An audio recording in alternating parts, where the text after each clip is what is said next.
So I'm going to do something a little bit different. I'm not going to talk so much about risk. I'm going to focus more on the mindset of people who have to deal with it.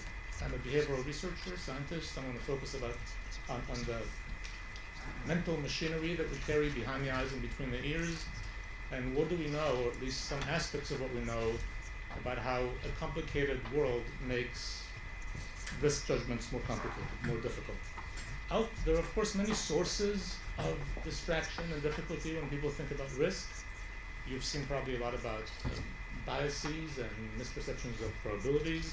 I'll focus on something quite different. I'll focus on scarcity. Scarcity basically means a world in which you're lacking a fundamental resource. It could be money, it could be food, it could be water. And I want to talk a little bit about the mindset that emerges when people live in the context of scarcity. The story I'll tell, and it was in a book that a colleague of mine, Sinamol and Advan, a wonderful economist, and I wrote. The story basically is going to be the conditions of scarcity, living in a world where we don't have enough of something, creates a particular psychology. That psychology is one where you're spending a lot of your mental resources focusing on a thing you don't have enough of. If you're hungry, you're thinking a lot about food. And when you are inhabiting a world of scarcity, where your mental resources are devoting to the things you don't have enough of, bad things happen. You get distracted, you misjudge things, you forget, etc. Okay, so the focus is going to be really on sort of the complicated situation that emerges when you're in scarcity, and what happens to your mental resources, to your bandwidth, your ability to attend and to juggle the needs that you face in that context in particular. We use a metaphor that's not perfect, but people find it useful, of a suitcase. And so imagine you're traveling through life with a suitcase. Some of us have a lot of slack with a very big suitcase. Some of us think about, for example, your monetary budget, and others travel with a very tight suitcase. When you go away for the weekend to Singapore and you toss your large suitcase on your bed, let's assume you throw things in. You're not going to take everything that you have in the house. Let's assume you throw in diminishing order of importance. So you toss things in, and when you have the 12 or 15 things you need in this very large suitcase, you close it and you're ready. It didn't take much effort. Now imagine doing the same thing with a very small suitcase. You start putting things in, by thing 5 or thing 6, you're running out of space. Now you have to stop doing other things. You have to focus on your packing. You have to ask yourself, how do I fit things? Should I take the raincoat or the sneakers? You're in a very different set of mind. When you travel, when you get to Singapore with a very large suitcase with slack, if you forgot something, you toss it in. In a very small suitcase, if you get something, you have to ask, what do I take out of the suitcase to make it fit? You're into trade-off thinking. It's a very different way of thinking about packing, and that's, in some sense, the metaphor we'll use. Most of the actual research that we did, I'm going to try very hard to give you basically, about 10 empirical studies to leave you with an impression of what happens to the human mindset in context of scarcity. The work that we did was mostly on poverty and people who are financially inhabiting scarcity, but I'll give you other examples. And the argument that we make more in the book that I'll do today, but some of it will be today, is that scarcity has certain common features. So many of you in this room are time poor in ways that are very similar to the way that my subjects are money poor. So for example, take trade-offs. I have a very good friend who works very hard painting houses. At 5 o'clock, he's done till the next day. If I ask him, do you want to go to the movies? He says, what's the movie? If instead I ask Pablo, do you want to go to the movie? He says, what's the movie? And what do I not do tonight that I meant to do tonight, I'm going to have to do tomorrow. He's in trade-off thinking mode. Similarly for temptations, for the poor, basic stuff that we will consider normal becomes a temptation, like having a macchiato at Starbucks, becomes a temptation that needs to be resisted. For people, sorry about that, I thought something happened already. Is something I did? Whereas for many people who are time poor, thank you so much. Should I know anything? Yeah. Okay, one second. For many people who are time poor, basic stuff like going to your kid's parent-teacher meeting or going on a picnic with a family becomes a temptation that you cannot afford. Very similar logic. We can talk more about this, but there's a lot of critique about the poor who have debts that they cannot take care of, yet they're spending money on small luxuries. And my question to you is, how many of you in this room right now have time commitments you're not going to be able to abide by? And if so, what are you doing schmoozing in this room? You should be somewhere working. Very similar problems. And in general, every time you make a mistake, anytime you forget, every time you do something wrong, when you're inhabiting scarcity, it has a much bigger cost than if you have plenty. So if you forget the parking meter and you're well enough off, it's very frustrating. If you forget the parking meter and you're poor, your week changes, or your month. And so those are the kinds of issues that arise. Now, when you're inhabiting scarcity, when your mind focuses on it, you're very good at it. So the poor, there's a lot of research, the poor are very good, the financially poor, at finances. Now, we focus often on the errors, and I'll get back to that. But a lot of research, for example, if you look at a lot of work in marketing, you stand outside of a supermarket. When people come out, you ask them, can I have your receipt? And tell me, how much did you spend on the pasta? How much did you spend on the juice? How much did you spend today? The poor know the answers much better than the rich. They're attending. If you look at trade-offs, if you have different ways of doing this in different places, the poor report thinking trade-offs. What will I not be able to do if I buy this? Very, very frequently. The rich, much less often. Of course, it's all relative. Many of us do not think about it. You know, it's kind of interesting to think from an economic perspective. Scarcity is everywhere. Every time even if you're Gates, if you spend $100 on dinner, those $100 you'll never have again. Psychologically, that's clearly not the case. Many people in this room, when you have a coffee or buy a book, you don't ask yourself, what will I not do instead? Those who serve you coffee often do. There's a real difference that way. And that becomes sort of very important. So we did one very amusing study in Boston. We stood outside of the train station in Boston, and when people came out, we got some self-report about their household income, and then we asked, by the way, when you go into the taxi in Boston, what does the meter read? What does it start from? Now, clearly the rich take more taxis than the poor, but they're much less likely to know the answer. So the image I want to leave you with is if you're poor and taking the taxi, you check the meter. If you're rich, you sit down and look at the Charles River and you're off and you're not paying attention. That's where the attention is going with some important implications. I'll give you a couple of studies. This is a study that we came about doing the research, and it's just so striking. This is when the Allied forces in 1943-44 realized that they're about to inherit a lot of very starving people in European camps, they realized they're going to have to feed them. Feeding the starving is not a trivial matter. It's a complicated story. So they assigned Professor Ansel Keys, who was a leading nutritionist in the US at the time in Minnesota, to study how to feed the starving. To do that, he had to starve people. So he got a bunch of conscientious objectors. These are young, capable, highly educated, impressive men. They were refusing to fight in the good war. So they were very eager and they volunteered to be in this study. And he starved them. Now, not to death, but he starved them to massive discomfort. These are the physical descriptions of the study are quite touching. These are people who are too weak to have their hands above their head long enough to wash their hair. They need cushions to sit down. There's no padding left, etc. So that's the physical part. We're interested in the mental part. And what you find is that these are extremely talented, highly educated men who are starving. So the last thing they want to think about is food. And that's all they think about. It gets to be almost tragicomic. They plan to open restaurants. They memorize recipes. They compare prices of foods in different newspapers. All they're thinking about is food. At some point, the researchers feel really terrible. They show them a movie, and the testimonies from the movie is they showed us a film. I didn't care at all about the love scenes. I wanted to see the meals.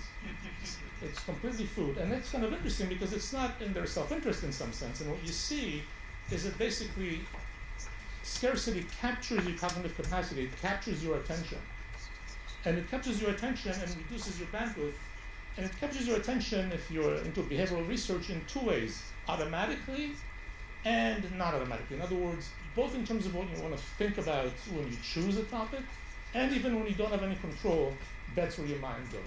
And I'll give you a couple of examples of what exactly that means. This is a very nice study where subjects are basically asked to come to the laboratory not having had anything to drink for at least 4 hours. So these are subjects who are thirsty. Half of them, by random assignments, are given water. The other half are given pretzels. It's not good when they're thirsty. And now your task is to identify, it's a classic lexical decision task. You have to identify words as quickly as you can. And what you find is that those who had the pretzels, those who are thirsty, identify thirst-related words significantly faster than those who had water compared to control words. So now these are decisions that take 400, 500 milliseconds. It's literally showing that thirst-related words are activated in my brain, my semantic memory, and are triggered much faster than other words. This is basically pre-conscious. I'm walking around with thirst dominating my semantic memory. And when you walk around with things like this dominating where you think, you get distracted from other places. We talk a lot about tunneling.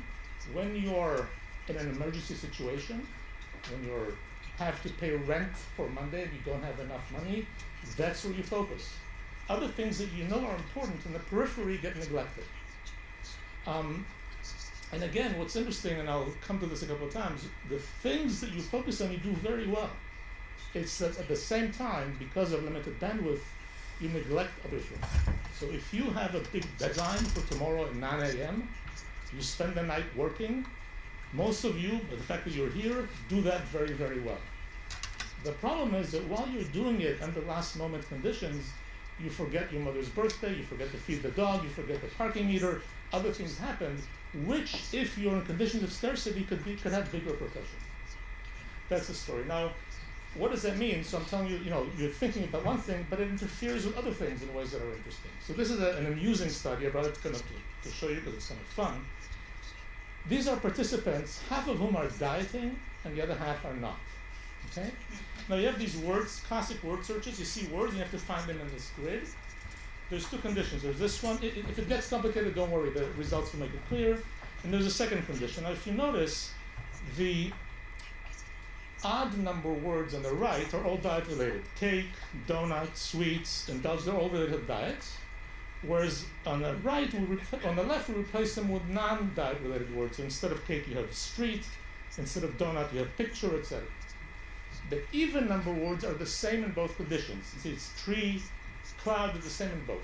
What we're going to do now is see how long it takes our subjects to find the even number words, ones that are identical in both conditions, as a function of whether or not the surrounding words are related to diet or not. Anyway, again, don't worry if it's complicated. What you see is, if you're not dieting, it doesn't matter. If you're dieting, it literally takes you longer to find the word cloud after you saw donut than if not. Okay, so when you see donut, it stays in your head, and it takes you longer to find cloud because there is interference. Okay, so on the one hand, it's salient, and on the other hand, it interferes with other things you do. And in a sense, that's the theme I want to push a little bit further, is that when you deal with scarcity, it's a source of cognitive demand that leaves you with less capacity, with less bandwidth to deal with other problems. It basically occupies your mind. There's a lot of work in the cognitive sciences on limited attention, on limited bandwidth. I'll give you a couple of quick examples. If you're into use of cell phones, many of you, I assume, know more about this than I. Most research done in simulators shows that when you use a cell phone in the car, non-handheld, forget the hands. People think that the hands are the problem. If you use a phone in the car, your reaction time and your ability to detect the periphery are comparable to somebody who, by US standards, is legally drunk. Okay, so just being on the phone impacts your capacity to drive well. People have done quite a few amusing studies. All these studies have the common feature in common, the following feature. If I ask this half of the room, please remember 2 digits for me. Please don't forget 17. And I ask this side of the room, please don't forget 7 digits. Please don't forget 1726459. Now, while this is going on, those who are keeping 7 digits in mind are going to eat less well. They're going to be less likely to notice a person riding dressed as a clown on a unicycle. Their head is busy. And a lot of the work has to do with this 7 digits in short-term memory. Just keeping it is enough to make you less able to attend and to notice other things. And part of the story you want to tell here is that if you're somebody who's living, for example, in financial poverty, juggling the demands of everyday life, it's a bit like walking around and keeping a 7-digit number in your head. You're busy. Give you one more example. This is a beautiful study done by sociologists. This is a school in New Haven, in Connecticut, that by chance happened to have 2 classrooms in elementary school. One classroom was on the quiet side of the room, and the other classroom was near a train station. The train passed outside the window. So half the students are on the quiet side of the room, the other half have a train going outside the window occasionally. And the question is, does a train distract? Yes, it distracts. How much does it distract? What they find is that the kids in the school in 5th grade, after 5 years, those who are on the train side of the room are 1 year behind in academic performance. That's a massive effect. They then install soundproofing and the kids catch up. And here's a metaphor I want to leave you with again. Imagine yourself in a perfectly quiet room, no distractions. You're trying to do something important, and you're worried about how to pay rent this month. You might get evicted. How to pay for your kids' school trip or get their lunches. Those are internal trains. The train doesn't have to be outside the house. If you have these internal trains stopping you from thinking straight, it's going to have an impact. Now, I focus on the poor, but there's something important to say here. Of course, it's nothing about the poor per se. We know, for example, that if you left home this morning a sick child, or if you had a very terrible fight with your spouse, you will be working less well today too. It doesn't have to be scarcity. The reason I'm telling you this is because if you had a sick child, hopefully a week later she's fine. If you have a fight with your spouse, hopefully you get over it, or you leave each other, but it ends. When you're living in poverty, or often in time scarcity, it's a permanent condition. It's on and on. In fact, if we talk about poverty traps briefly, it can get worse. And in that sense, it's something that's not alleviated. It persists as a description of where you are. So with that in mind, let me describe you a couple of studies we did. These are people who are shopping in a nice mall in New Jersey. We go to them and ask them if they're willing to participate in a study. We have a setup where there's a computer sitting there, and they agree, and they get paid to participate. And when they sit there, we present them with financial scenarios that come in 2 versions. In one case, the scenario is manageable, so your car breaks down, it's going to cost $150 to fix. In the other case, if the scenario is challenging, the car breaks down, it's going to cost you $1,500 to fix. Which we know from a lot of other research, for an American in the mall, about half the people in the mall in New Jersey, $1,500 is a massive challenge. I don't know how many of you have seen this research. If you haven't, it won't be intuitive to you. But about a half of Americans cannot come up with $400 in the next week for an emergency, including savings, checking, and friends. So $1,500 is a major challenge. So you get these scenarios, either manageable or challenging. You think about how you're going to take care of this problem. While you're thinking about it, to make things interesting, we're going to let you play some games, and then you tell us how you did, how you're going to take care of the problem. The games we give people, which are sort of fun, are classic cognitive tests. The one on the left is a reaction time test. You're supposed to respond to the same side if you see a flower, and the opposite side if you see a heart. It's just confusing as a divided attention. Think about it like a driving test, divided attention test. The one on the right is a progressive matrices. Probably most of you have done this before. It's the most common standard component of the fluid intelligence test on the IQ. In the US, at least most of the Western world, it's administered to everybody who looks for a job, every school student, university applicant, etc. Very standard. So they do these tests, and then we see how they do. All of this will become clear. And so how do they do? We divide people by household income, simple median split, by household income into rich and poor, and let's see what they do. So what you see here is these are the rich. How they do on the cognitive control, on the divided attention test, in the flower versus heart, doesn't matter whether they're thinking about the easy or the difficult car, whether they're thinking about the challenging or the manageable car, they do just as well. These are the rich subjects. If you go to the poor subjects, when they're worried about the easy, the $150, the one they can manage, they look identical to the rich friends. No difference. But when you look at how well the poor subject are able to drive, to divide attention, when they're worried about the challenging car, they do significantly less well. Similarly, if you go to the IQ test, to the fluid intelligence, the rich don't care whether they're fixing the cheaper or the more expensive car. They do just as well. The poor, when they're fixing the manageable car, are statistically identical to the rich friends. But when they're worried about the challenging, the expensive car, the poor score significantly lower on the IQ fluid intelligence test. Now, note, this is, for the, I'm going to be very vulgar here, I apologize. For the discussion between whether you're poor because you're stupid or stupid because you're poor, this is very clear. These are people who a minute ago were just as good as their rich friends. Now that scarcity imposes its ugly face, perform less well. Now, the effect here, just to make it clear, the effect here is big. This is near standard deviation. If you take standard assumptions about the normal distribution of the IQ curve, this effect is about 13 IQ points. These are people who, when they move from the manageable to the situation where they're overwhelmed with scarcity, lost 13 IQ points. We know from other research that if I kept you up all night, literally, Led Zeppelin blasting in the background, you will be today about 9 IQ points less capable in this classroom. So think about how you feel after a night without sleep. These people are performing worse than that when they're concerned with financial matters that before did not impose on them. We did this, economists care about incentives, so we did the same thing again with relatively high financial incentives. You get paid if you do better. It fully replicates. Doesn't make any difference. I can't do better just because I care about it more. Same thing happens. And then so everything is controlled here, but this is a between subject study. I'm comparing the American poor to the American rich. And they're not the same. They have different education levels, different diets. Maybe there's some complicated interaction effect. So the question is, can we do this within subject? It's not easy to find people who are both poor and rich, but we did. We found people, these are sugarcane farmers in India. These are people for whom at least 65% of their annual income comes in one day when the harvest is sold. And so as a result, these are people who basically, because all their income comes in one day and they fail to smooth, they run out of money too soon, these are people who find themselves rich after harvest and poor before.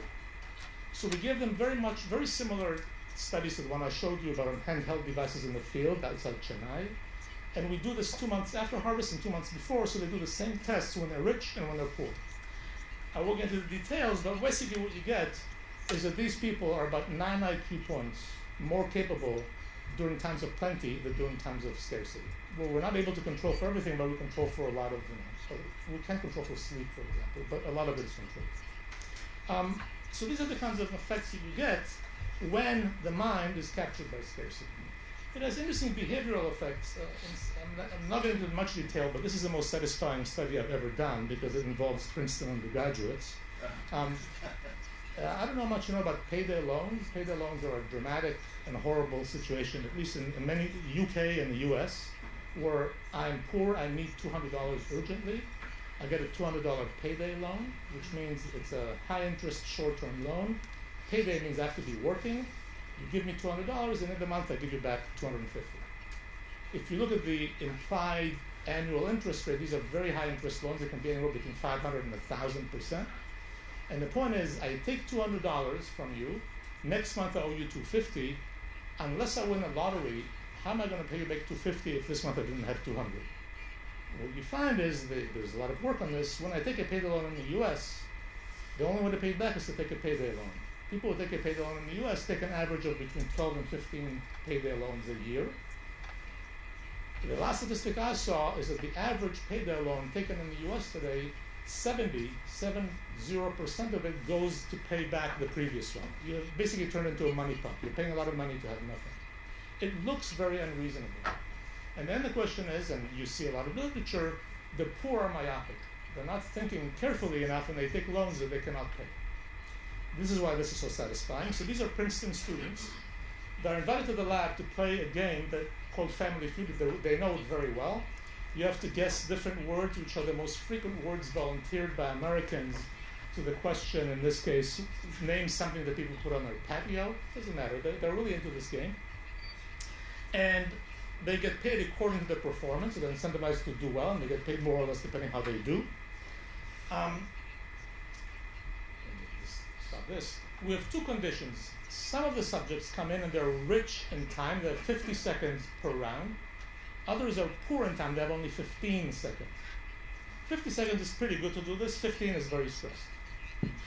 In one case, you have this time and you have to move on, no option. In the other case, the other half of the subjects can borrow. If you're out of time and you want a few more seconds, feel free, take a few more seconds at predatory lending rates, at 100% interest. You want a second, no problem, but you lose 2 seconds from the bucket of time you have available to you. Okay, so it's expensive loans. Now what happens? If you look at the number of rounds they complete before they run out of time, what you see here, the rich complete more rounds than the poor. That's obvious. They have more time, they do better. If we have enough time, if you look at the book, it's actually interesting. The rich should do a lot better, but they don't because the poor are focused and the rich are sitting there the way you do on vacation, and they're very inefficient. Anyway, the rich do better. Now let's let them borrow. The rich, when you let them borrow, they don't really need it very much. Not interested, it's expensive, they don't borrow very much. The poor, these are kids who are running out of time, they're pretty sure they know the answer to number 2, they just want 2 more seconds, they borrow the 2 seconds, they lose 4 seconds, and they run out of time way sooner. And if you look at the number of points earned, same thing. Why am I telling you this? These are Princeton undergraduates. Nobody will blame them for being myopic. These are the ultimate candidates who are calculating and thoughtful and self-controlled and planning. And we get them to look like the poor the minute you put them in context of scarcity. Those who had enough and look very sophisticated, the minute they don't have enough, they take a payday loan. Okay, and so this is sort of, I think,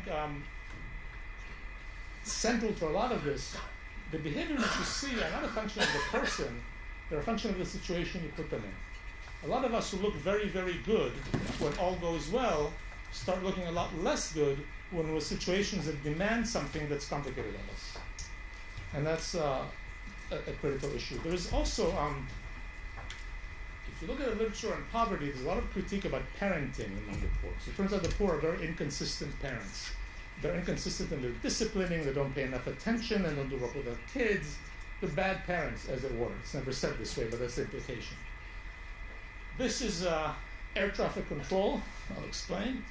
This is a sociologist's study of air traffic controllers, completely independent, but we found this in the literature.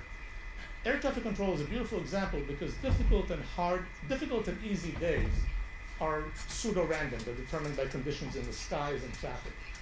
And so these are sociologists that sit in the living rooms of air traffic controllers for months and gauge the quality of these people's interaction with their families and their children. I won't get into details, but basically what you find is that air traffic controllers are much better parents on easy days than difficult days.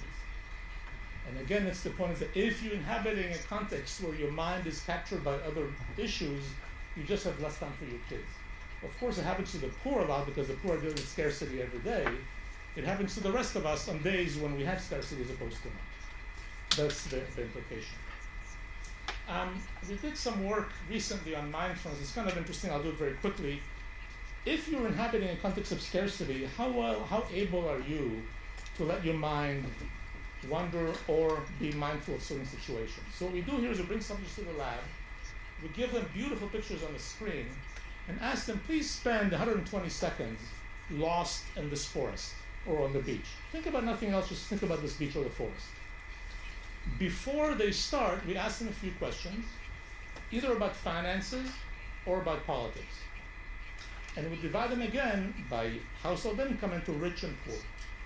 The idea is that finances will be very different for the rich and the poor in terms of distraction.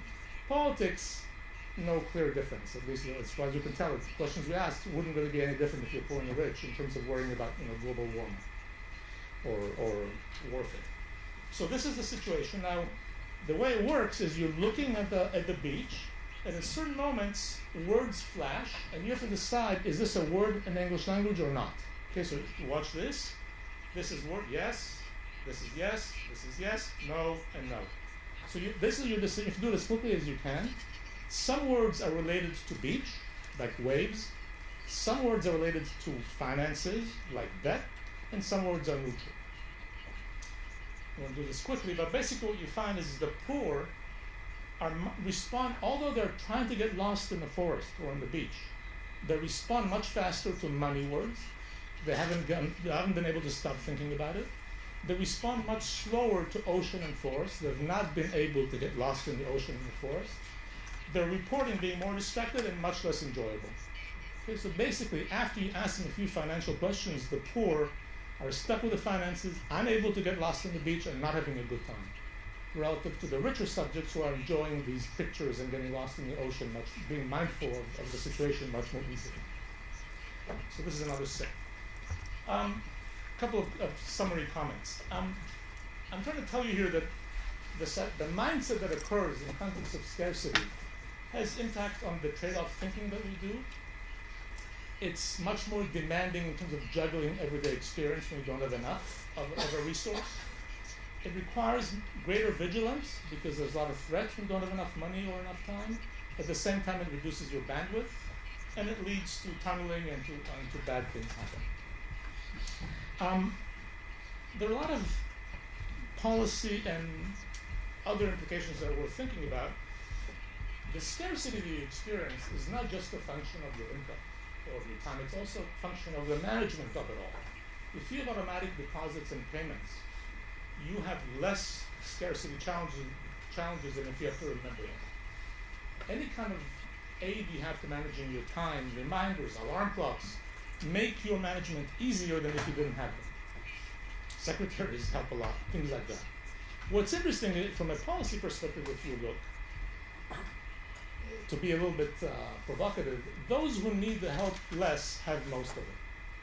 Many people in this room have the secretaries, the lawyers, the accountants, the gardeners, the drivers, all the stuff that reduces your juggling challenges. Those who need it the most, in this case, for example, the poor, have the least of it. And for example, in the US context, when they finally go to a lawyer or to an accountant, these are not people they can trust. And so as a result, instead of alleviating the context of scarcity, in some sense you make the challenges greater and harder to deal with. And there are things you can do. So here's an interesting example. If you work for McDonald's in the United States, they give you the working hours basically a few days in advance. They tell you next week you're working Monday, these hours, every week they give you your hours. If you're a single mother juggling poverty with a child, that's extremely complicated because every week you're in a mode of finding help and childcare and transportation, all the things you can't do on a 3-day basis. If McDonald's gave you a monthly schedule, not only would your life be better, but everything suggests that they would have workers who make less mistakes. It would be in their self-interest to understand it and make the scarcity challenges of the workers lesser rather than higher. And I think if you look around, in many cases, this is something that policymakers and employers do not understand. In the US during Clinton, there was a new welfare law. And the Clinton administration limited welfare receipts to 5 years. If you're an American, you're entitled to federal welfare payments for 5 years in your lifetime. After that, you're out. Clearly, this was done not out of ill intent. It was done because the idea is that if we do this, it will motivate people to look for jobs. Now, let's step back. Imagine I say to you, this was a delightful day. Please, if you don't mind, write one paragraph and send it to me in 5 years. What do? 4 years, 11 months, and 3 weeks, who cares? And then you, oh yeah, that guy wanted a paragraph, and you send it. When you're the American poor, tunneling on how to arrange rent for next week or lunch for Friday, Clinton's 5-year thread is completely outside your tunnel. You're not thinking about it. You're busy about this week. And what you found is that the American poor woke up one morning and found they're running out of payments in 4 months' lifetime. Terrible arrangement. And again, it's not of ill intent. It's not understanding that if you want to approach a population that's tunneling in today's problems, you can't leave a big threat that totally fails to motivate them outside the tunnel. You have to intrude into it. You have to remind them. You have to make it 10 half years rather than 5 years, something to realize that all the well-intentioned people simply will not remember or pay attention to it when it's so distant. And there are a lot of other things of that sort. In general, when you come to, another example, if you come to get a benefit from the US government, you're entitled to food stamps. There's a lot of forms to fill. If you take seriously the idea that you're bandwidth limited, that you're overwhelmed, that you're keeping 7 digits in your head, filling out these forms is a massive challenge. We know that these forms can be made easier. We know they can be made much shorter. We know that the IRS has half the information they're asking you to fill, which requires finding some document in a drawer.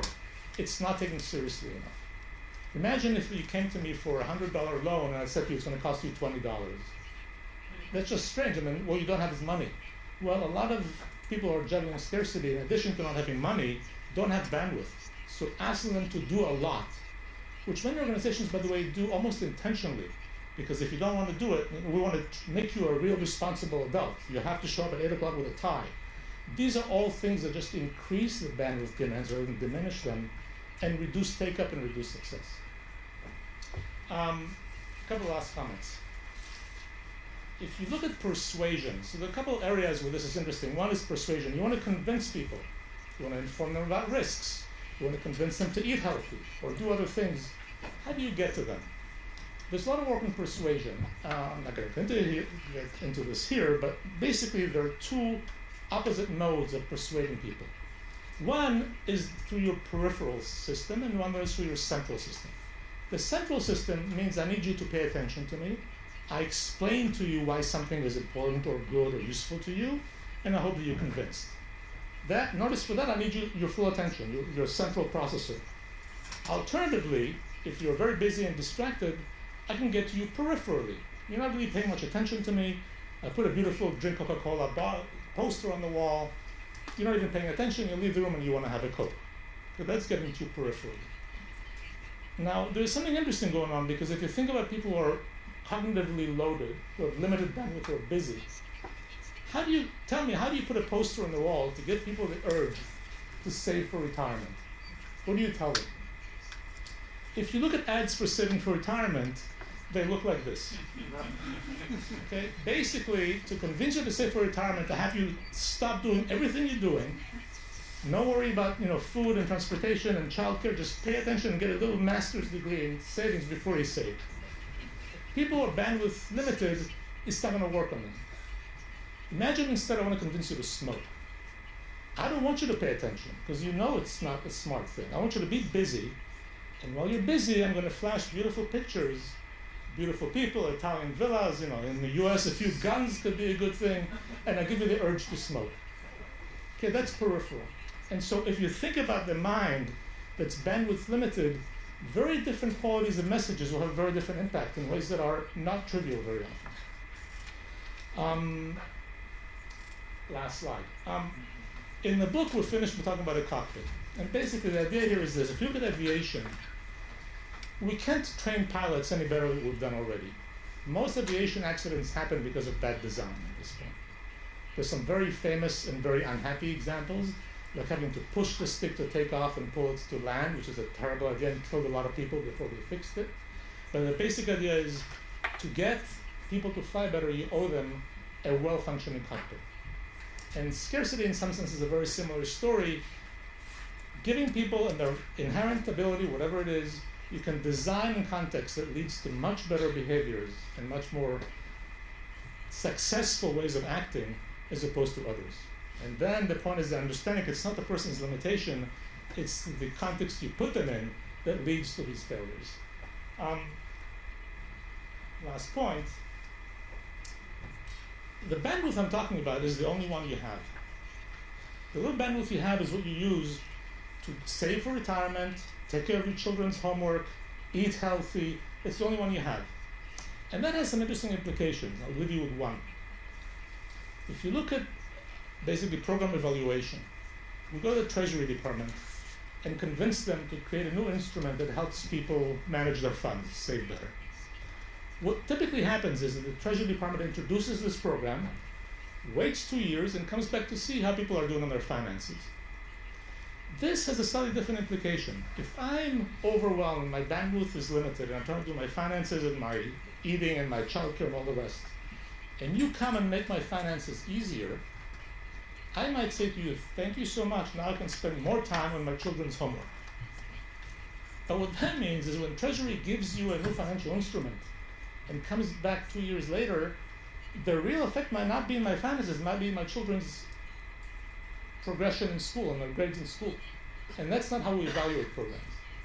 And so basically what we do now when you introduce programs to people who are bandwidth limited is to the extent you help them one place, the big gain, the big effect will be elsewhere, not where you started, which makes program evaluation a little bit trickier, but potentially much more promising. Okay, I'll stop here so maybe we'll have a few minutes for questions. Thank you.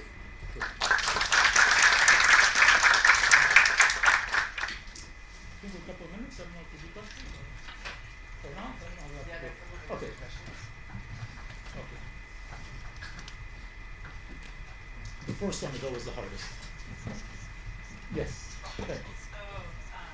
Fascinating studies, and I love the way you juxtapose different subjects to make points about. Thank you. I love the way you juxtapose to make the points about how scarcity can correlate so fundamentally to conditions of poverty. So my question is, have you had opportunities to share this basic research, these insights, with policymakers, and what's the uptake on this kind of understanding in terms of changing, for example, social welfare policies? I've had some interaction. Things are very slow in the world of policy. Singapore is a little bit better, but in the U.S., it takes many years for anything to happen. But places to look that are more interesting are not federal, but for example, mayors of cities. Places where somebody can actually get up in the morning and do something. It's too early to evaluate, but things have been happening. For example, the economic health initiatives in New York City has done a lot to facilitate the financial juggling of the low income, and everything suggests that the effects are pretty good. We have a non-for-profit called Ideas 42 that does a lot of these interventions worldwide. Some of them are almost nudges. So students who get federal help in university have to renew the federal help every year. It's kind of stupid, but that's what they have to do. And if you forget to do it, all of a sudden, third year you're out. So we have programs now that literally it's not physics, but you just remind people in time to apply for loans, and fewer people drop out. So these are all kind of entering your tunnel, thinking about how you're juggling with limited bandwidth, things like that. The big interventions in finance are too early to evaluate, but some are being tried. At the federal level, it's one step forward, two steps back. I mean, Elizabeth Warren and the Financial Consumer Protection Bureau was very informed by this stuff. We had a lot of conversations, and she was all into it. Now that bureau is pretty much erased, so we're going backwards a little bit, but hopefully one day. Yes. Richard, and then. I found all of that absolutely fascinating, and I'm beginning to think about trying to map this thinking onto the public understanding of risk. Sometimes in public understanding of risk, if the public don't quite understand something or they are anxious about something, the tendency is to give them more facts, more science, more data, more statistics, and of course their bandwidth limited and it just doesn't go in. And I'm just wondering, in that situation, how you would approach the public understanding of risk, how you would communicate to these people. So thank you so much for making that connection. I think public understanding of risk is, we're not going to solve it this morning, but here is one dimension that comes from this research. It's pretty clear that if you go, let's take the sugarcane farmer. Everything we saw, it's very clear that that sugarcane farmer is going to be much more receptive to your explanation or to any kind of intervention has to do with birth control or finance or anything else a month after getting paid than a month before getting paid. Because a month after being paid, not only is he just performing better on all our cognitive tests, he is more calm, he has more time to play with new ideas. A month before pay, he's overwhelmed. So those are the kinds of issues that arise that I think could be interesting. One of the intuitions that came out from the nudge work, for example, is to catch people when they're already there. So you get people who come in, for example, to get their EITC, so to get their income tax returns. The U.S. is a system, if you're very poor, at the end of, if you're working, at the end of the year, instead of paying tax, you get some tax return, you get money back. And it could be significant, it could be $5,000. So people who came to get the EITC, the idea was they're already there, let's catch them and convince them to get health insurance. And it turns out from a bandwidth perspective, it wasn't so successful because when I come to get an EITC, I'm focused on EITC, I'm hoping I get enough, I'm focused on how much I get. I don't have time to think about healthcare right now. And so these are very nuanced, they basically require some kind of a pilot test. When is people's head open enough to new things as opposed to not? It's a question, I think, that's rarely asked. So if tomorrow you ask yourself that question, I won. I'm happy for what happened today. Because something people don't typically think about. But the idea that the same person with the same education, with the same income, may be more open at some times than others in a predictable way is one step. Now, of course, between that and communicating risk is a lot more happening. But I think that's one perspective that enters into this that's important. And the other thing, of course, is once they bought the message, there's a lot, I can give you 100 slides on intention versus action. Intention is what I plan to do. I plan to exercise and eat well and sleep enough, and then is what I do.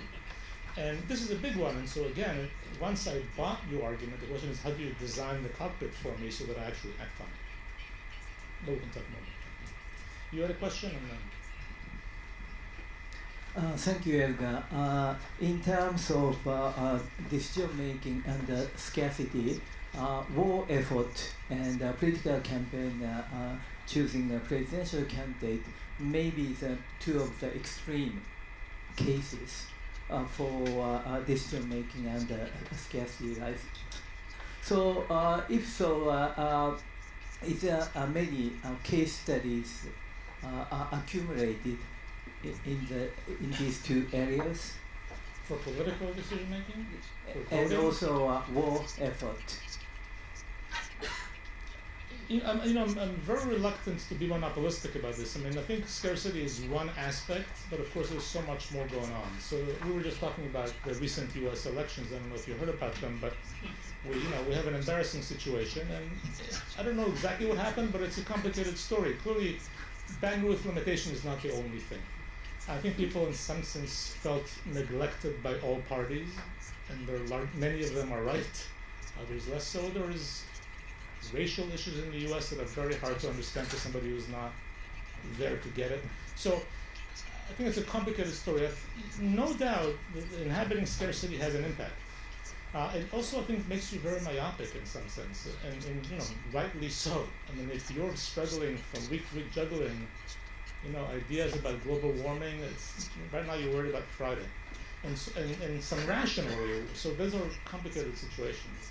I think the scarcity perspective, the bandwidth limitation perspective, introduces another dimension, both in terms of what you're thinking about and again how it'll get to you.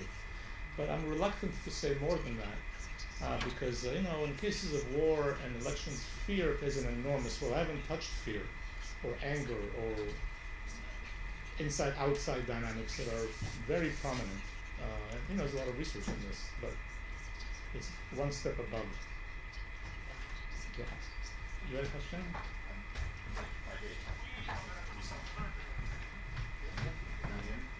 I'll bellow, okay? I'll be my own microphone.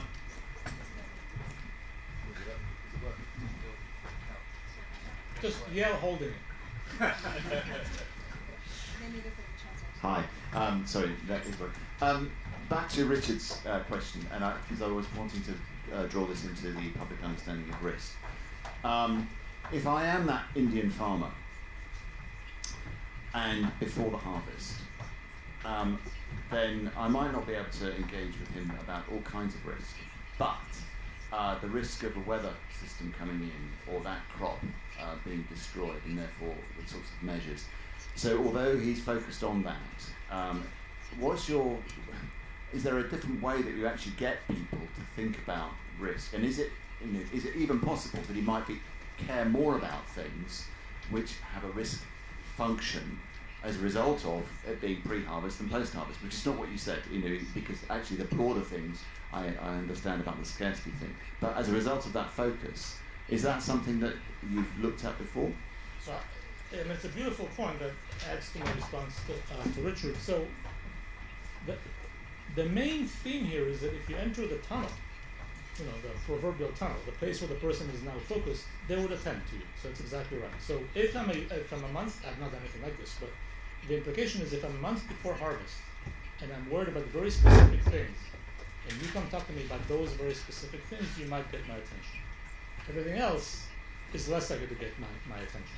The question is, what are those things that worry me? And I don't know, the human mind is a funny thing. I don't pretend to know until we check what is it the farmer is thinking about. I think they're thinking a lot about literally this month. Food, clothes for the kids, whatever else is needed. Look, in that context, we know they're worried enormously about being able to afford a gift for the big wedding that's coming up. It seems crazy to us, but in that context, in that culture, it's a very big issue. Big gifts for weddings are a giant source of tension. And if I can't afford it, what am I going to do? So my point here is that the general principle is you want to enter a tunnel, and what is it that's in the tunnel? What is it the person thinks about? You have to check with those people, and that's what makes behavioral science so weak in some sense. I can't tell you until we check. What is it that farmers in Chennai think about the last month before harvest? If you look at poverty in urban poverty in the U.S., Christmas is a terrible time because you have to buy gifts for everybody and you can't afford it. It's an enormous time of stress. Until you find it, you just wouldn't intuit it. You just have to find out what it is that they care about. Turns out this is a terrible time. So these are things you have to kind of understand. But the general insight is I think is exactly right. Once we know what they're thinking about, there is a time to talk about it. But not other things. To what extent are people aware of their diminished cognitive capacity in these situations? When you're in the New Jersey Mall, do people ever say, "Oh, can I just tell you the answer to the problem about the car and then I'll do your mental test"? They don't have that option. I think in many of these cases, people will never think about it the way we're thinking about it now. They'll never say, my bandwidth is limited. But they're certainly aware that they're forgetting, that they're confused, that they're not thinking straight. All of us are.